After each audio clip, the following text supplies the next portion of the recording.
Hello, I'm Foon, and I write the website hustlecastle.site. This video is going to be a getting started guide to ancient sets, and it's going to be two parts.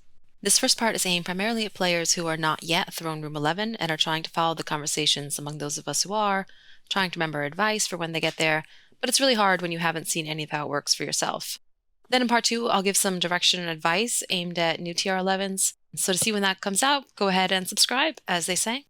This is the second video I've ever made, so please keep your expectations low and your thoughts kind. At first, I was going to do this video on rerolls, since there's a lot of misinformation about that. But then I got multiple requests for an intro video more like this one, and I figured it made sense to do the intro guide first, both just from a chronological series perspective, and even more so, for those who are new to building ancient sets, you can live in blissful ignorance that rerolls even exist for just a little bit longer. My first video last week was an explainer on damage, especially base weapon damage, linked below in the description. And I do want to take a minute to thank everyone for all the wonderful encouragement I received from that video. Look at all these beautiful comments saying they enjoyed it or found it really helpful and informative. And that's really food for the YouTuber soul right there. So thank you all very, very much. One person needs a special thanks. Surely virtually all of you know I'm talking about ProLegit Gamer Mike, since it's his incredibly generous endorsement that's the reason you're here. So thank you, Mike. You have been so kind and encouraging, and I'm really very, very grateful. So let's get started. This video will be long enough to have a table of contents. So part one, introduction and chests to save. Really quick, if you're not yet Throne Room 11, and that's where you're heading, you should be saving some of your chests to open after you upgrade your Throne Room. Hustle Prime Discord has some really detailed information on how chests scale from Throne Room to Throne Room, but I'm going to tell you the 7 types of chests I think are worth saving. First, the purple portal chests. If you open them after your TR11, they will have mithril and portal materials inside. Portal materials are some of the harder ones to get, so a nice reserve of these will really give you a head start building your sets once you're TR11. Next is your invasion chests, especially the blue ones. If you're in a clan with a fully developed clan territory, and you clear your invasion while you're in the hunter's neighborhood, then each of these will have about 15,000 mithril, which is quite a lot. Note that these chests in your inventory scale for Throne Room, but not when you upgrade the Hunter's Neighborhood. For example, if you save 10 blue invasion chests when your Hunter's Neighborhood is level 1, after you upgrade Hunters to level 2, then your inventory will have 2 separate blue invasion chests, each with their own count, because the new ones are a different, better chests, just with the same image. Next, these red chests you get from sending resources to friends. If you wait to open them until you're TR11, then they will have mithril as well. Dungeon chests, I think all of them scale, but the only ones I'm going to recommend saving are these gold ones. That's because sometimes they will have souls inside. It takes time to build up a nice supply of souls, even regular souls. I'll talk more about gear in the next video. These white chests you get from winning in war, after TR11 they will have materials inside. Even illusionist materials, which are a real PIA to grind and accumulate. So save them if you can. Finally, camel chests. These have clan territory materials in them, which are the hardest to get, because no matter how much you grind for CT coins or camel cash, the stores only let you buy so many each week. These chests for dailies also scale and are probably worth saving too. I didn't even realize that you don't have to open them immediately, but I always do because the notification icon bothers me. A little while ago, Seems Nord nerfed the amount of tickets you get in arena chests, but increased the tickets you get from these. And I think tickets will be more useful to you at Throne Room 11 because from now on, you're really going to want to grind all the events and get all the event gear that you can. So that's it for chests. Special thanks to my very close friend, Samira, who upgraded to Throne Room 11 more recently than me and better than me. Really planned ahead and executed a perfect upgrade. And I remember helping her choose what chest to save, but she helped me prepare that list for this video, because even though I was part of those conversations, I just don't remember anymore. All right, Mithril. A getting started guide for ancient sets has to start here. When you upgrade to TR11, you get a new resource, Mithril. And from now on, the game will largely be about getting all the Mithril you can. You'll need to build these production rooms ASAP. You might need to upgrade some of the other resource rooms to do that. I don't remember, but you'll see if you need to do that. If you're TR11, you've been playing for a while, you know how to do construction. But speaking of construction, up until now, the game has been all about building your castle. Now that you're TR11, it's going to be about building your squad. If you parked at a lower throne room level for a while, then that's nothing new. But if you're quote-unquote rushed and just upgraded everything as soon as you could, then it'll be a shift in what the game is. But it's still really fun and just as addicting. Next part, souls. I'm doing this still too. With the addition of talents, I need more level 100 fighters with unlocked souls. So I've saved some mithril and we'll do one right now. Is it her I want to unlock? No, I can't. She's not level 100, so I cannot unlock these souls. Besides construction, you will need 150,000 mithril to unlock your fighter's souls. Each level 100 fighter has the possibility to unlock a weapon soul and an armor soul, so that's 300,000 mithril for each fighter. I'm looking for the one I want. All right, here's a trick. I'm going to go to start a djembe, and from here, there will be all the dwellers sorted by their fighter training level. Should just take me a minute. There was one with an orange talon I wanted to unlock. So I'm just checking here for which fighter I want to unlock. Remember there was one had an orange talon, but I'm not sure where I left her in the castle. Glenda. Yeah, it's Glenda. All right, I am going to unlock the weapon soul. That's 150,000 mithril. And now she's all set with that. Armor soul, same thing. All right, now this dweller has unlocked souls, and they will keep them that way. Now souls are picky. You can't just put anything in there. The weapon has to match the weapon type. So this is a bow, so I have to use a bow soul, not a shotgun or a crossbow. The armor is a little less picky. It just has to be the same class. Tank armor with a tank armor soul, mage with mage, archer with archer. The other limitation is that the soul cannot have the same ability as its corresponding item. So for example, if I use an increased health armor, I can't use an increased health soul. It just won't let me at all. All right, let's move on to materials. The other thing that's new when you get to Throne Room 11 is materials, or mats. Every aspect of the game now gives you materials when you win, so let's go through them. Let's start in the portal. In the portal store, we can buy chests of materials, portal materials, with dark souls.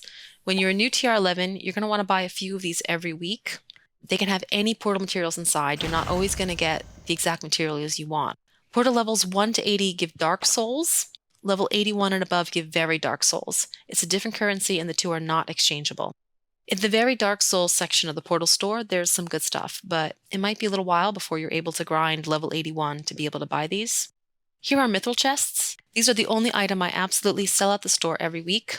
I mentioned earlier that mithril is really, really important. In fact, when I raid, I don't even look at anything except how much mithril the opponent has. And I know others are the same, so I don't ever let my mithril pile up above 200,000. And when I need more than that for crafting ancient gear, I use these chests. This other material chest is always for materials for the Illusionist and Storm. A long time ago, before my time, the portal only went to level 80. When Nord expanded the portal levels, they added the Storm and the Illusionist sets as well. And here's the primary place where you'll get materials to build those. The other source is just getting lucky with mats from an event, clan war, or daily tasks chest. Those sources help, but you'll need to buy these when the time comes if you want to build an Illusionist or Storm. It's a random chest like the others. You might be working on Illusionist, but you have a 50-50 chance to get Storm materials instead. Even though these chests are really expensive and take a lot of apples to buy. The good news is that when we finally get around to talking about sets, I'm not going to recommend starting with either of these, so you can ignore this for now. The other interesting thing over here is an essence. This changes every week, but so far it's never been any of the new clan territory sets.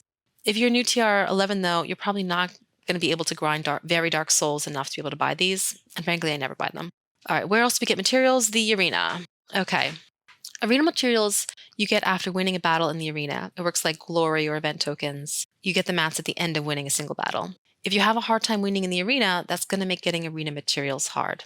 So while I said earlier I won't tell anyone not to rush, the game will be easier for you if you can win in the arena. But how? Winning in the arena is easier said than done. First, you need to know that arena brackets are a thing. They're based on the fighter training level of your top fighters, not your throne room level. Arena really needs to be its own video, but for now I'll refer anyone who isn't already aware of how arena matching works to my website.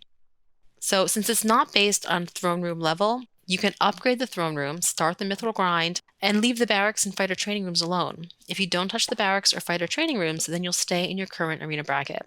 While there, you build the mithril production rooms and the set crafting room, and you start your first set. Then you can adjust your squad to have room for one level 100 fighter and still fight in the 6x85 arena bracket. But now with one full ancient fighter and do really, really well. That's the advice I've given Throne Room 10 friends for how to come up to Throne Room 11 without growing pains, so to speak. My very dear friend and clanmate Samira, who I mentioned earlier, executed this beautifully, with some help from me, but even more so from our mutual friend and mentor, Nellie. The three of us moved together from a sort of mid-level regional clan to a death bracket all Throne Room 11 clan, our current clan, Stax. She at the time was just a few weeks into upgrading to Throne Room 11, but was able to immediately get to the top of the glory ranks in our new clan, and has every season while growing and moving to 600 bracket as well. Maybe in the future I can convince her to collaborate with me on a video where we go into more detail about how she prepared for that and deeper into the specifics. All right, moving out of the arena to the dungeon. The dungeon does give you more for completing at TR 11 than it does at earlier levels. And among these are dungeon material chests. As you can see, I have hundreds that I can't even be bothered to open. Dungeon materials will pile up really fast, even if you're just getting started, so that's one less thing to worry about. Similarly, the gem bay. If you do your gem bays every day, you should be pretty good with these materials as well. I can open some so you see what they look like. All right, so that's Portal, Arena, Dungeon, and Gem Bay, all the places you get normal materials. I'll circle back to clan territory sets later. Let's finally get to that ancient set workshop. All right, here it is. Here are all the sets. First the tanks, then archers, then mages. I mentioned assassins before, tanks in archer armor, and maybe you thought, that's not for me. Well, tough cookies because the game sort of forces it on us. Half the tank sets are normal all-tank gear, and half are assassins with archer armor. Each set has abilities that the fighter gains if wearing 2, 4, or 6 items from the set. It's a subtle but important distinction. The set abilities go to the fighter themselves, not any piece of their gear. So these abilities are not affected if they are disarmed or stripped of their armor. The way this works is you craft a legendary orange item into an ancient red item. Each piece of ancient gear has an orange item as its base gear. Real quick, I can show you if I hit break on any of my ancient gear, you'll see I'm basically breaking it back down to legendary. I'll get the base gear back, a small amount of essence. When you craft to ancient, it adds 1 gem slot to the item. When I break it down, that gem slot goes away, so I get back any gem that may be in that slot, as well as any skins or runes just get removed. All right, the base gear has to be legendary or orange, and it has to be level 98 to 100. Let's look at the Incinerator set. That's also where I'm going to suggest you start. Incinerator is the best first set. You might run out of materials before you finish the 6 out of 6 set, but getting one 6 out of 6 set, ideally Incinerator, should be your priority. This was a mistake I made starting out. I read these descriptions and was seduced by even the 2 out of 6 bonuses, saw jewelry was so much cheaper to craft, and I made jewelry for all my fighters. Anyone further along in the game was watching this is probably laughing or groaning at that because it's such a terrible mistake. One 6 out of 6 fighter is way better than 6 with just ancient jewelry. That's because first, few sets are really any good at 2 out of 6. Second is because when you craft an ancient item, you're not just getting these set abilities, you're improving the base gear and its stats. So while it costs a lot more to craft an armor than an amulet, you get a lot more too. Here's what Incinerator does. 2 items, sets an enemy on fire if its health is below 50%, dealing 36,000 damage over 5 seconds. The burning enemy receives 30% less healing and health when resurrected. That sounds nice. If you have 4 items, it's the same, but now 60,000 damage, 50% less health when rezzed, and if an enemy dies while burning, it can't be resurrected for 6 seconds. That's really good. That res block is really what makes Incinerator a must-have set. And if you have all 6 items, now it's 100,000 damage over 5 seconds, 65% less healing and health when rezzed, and if an enemy dies while burning, it can't be rezzed for 8 seconds opposed to 6. And there's this new ability as well, the 6 out of 6. Once in a while, a fire blast occurs, dealing 100,000 damage to all enemies. Burning enemies receive 65% more damage from this ability. So, sounds great. How do you get it? Go over here with your Incinerator materials, 200,000 mithril, 1 orange shard, you will make 1 Incinerator essence, also called a Dragon Flame, but normally just Incinerator essence. These materials you see have different rarity. They also each come from a different part of the game. Specifically, these each come from Portal, Dungeon, Arena, and Gem Bay, respectively. And since the orange material comes from the Portal, Incinerator is sort of considered a Portal set, compared to Bane, whose materials are from Arena, Dungeon, Portal, and Gem Bay. With the orange material coming from Arena, it's like an Arena set. I'm currently working on Van Helsong, and I'll make an essence now. This is a good time to mention what I guess is the companion page of this video on my website. There I have screenshots of all the sets, I list where all the materials come from, and I have the full set descriptions that I OCR'd right out of the game. I wrote that page trying to describe how ancient sets work, but I think video is going to be a better format for this subject. But the reference info could still be useful if you don't have access to the set workshop yet. Okay, back to Incinerator. I'm saying Incinerator because everyone knows what that is, but I'll confess I usually call this set Ash. It used to be called Ashbringer, and the nickname is still widely used, so just know that Incinerator and Ash are the same thing. Once you make a bunch of these essences, you can craft one ancient item. Armor and weapon are each 10 essence, 600,000 mithril, and an orange shard. The souls are each 7 essence, 500,000 mithril, and a shard. Jewelry is just 3 essence, 400,000 mithril, and a shard. Altogether, that's going to be 40 essence plus 4 million mithril for crafting to build the full 6 out of 6 set, and those numbers are the same for all the sets. When you get started, it feels like an impossible mountain, but you will get to the top. It takes time, but you will see improvement in your squad with each piece of gear you craft, so it'll be a satisfying journey. Which to craft first? I would say in most cases, armor first. My mentor Nelly taught me to always prioritize health. The exception to that would be if you have a great event weapon ready that you know you want to use for Incinerator, but you're not sure what armor to use, then go ahead and just start with the weapon. That's fine. If you have all your base gear chosen and ready, I would say start with the armor to improve health, then the weapon to improve its DPS and abilities, then your jewelry to get the set more quickly to 4 out of 6, and finish with the armor and weapon souls last. However, if you are less sure you'll be able to go straight through like that, another option is to craft in pairs. Armor and armor soul as a pair, weapon and weapon soul as a pair, jewelry as a pair. The reason to do this is so you can move gear around. For example, maybe you don't have a good staff weapon type to give your Incinerator, but you have a nice event orb that otherwise doesn't fit in your squad. In that case, just postpone crafting the weapon and weapon soul until last. Better to get the set 4 to 6 while keeping the better legendary weapon, and when you have 17 essence ready for crafting the weapon and soul, then you're going to have to pick a weapon that fits into the set. Or in the case of new TR11s, you might just run out of materials. Then you'll need to work on another set for a little while before you can come back to your first one, and having the pieces that you already finished in pairs will give you more options when moving the gear around.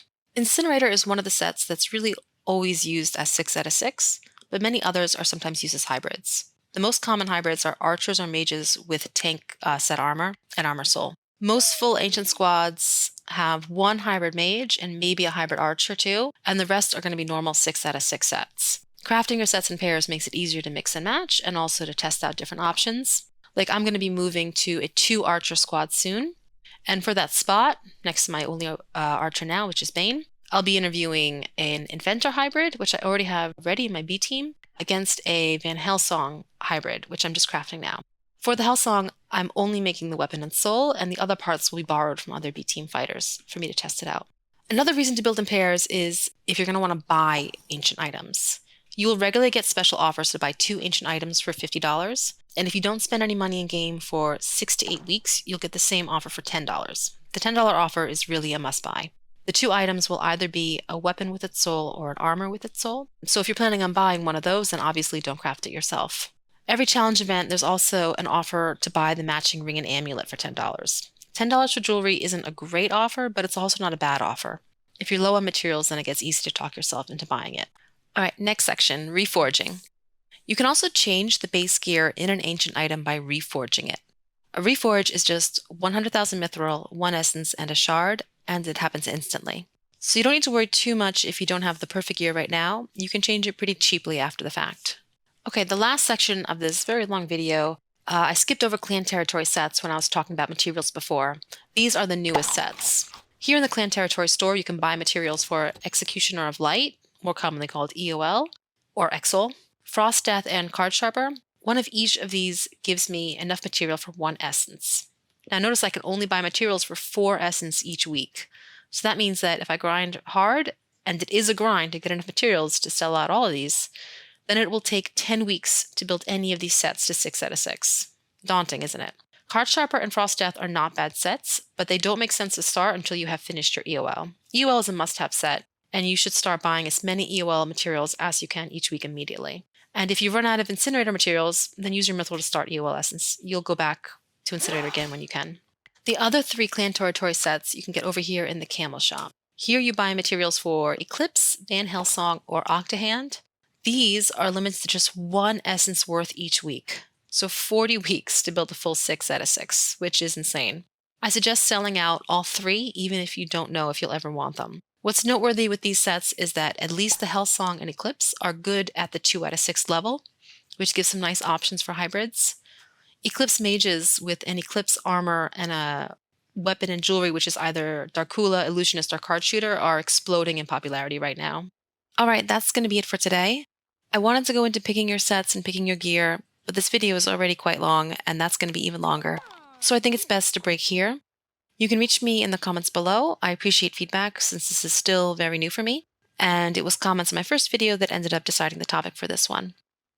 Alright, I will see you around.